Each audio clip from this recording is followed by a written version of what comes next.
On the E36 Compact, it's really hard to find roof bars. On the front, you need standard E36 roof bars for a sedan, and nobody wants to break their pair, because in the back you need something else. BMW have provided this cutout in the weather stripping, and I don't know what to do with it.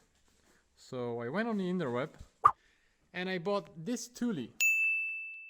The guy told me it's universal. He also gave me a key for it.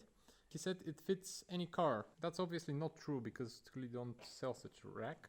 But on the back it fits rather well on the window frame here, except for this really unpleasant gap.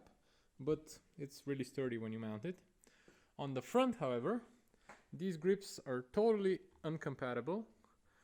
Coincidentally, these two rivets are exactly the same space apart as these two bolts.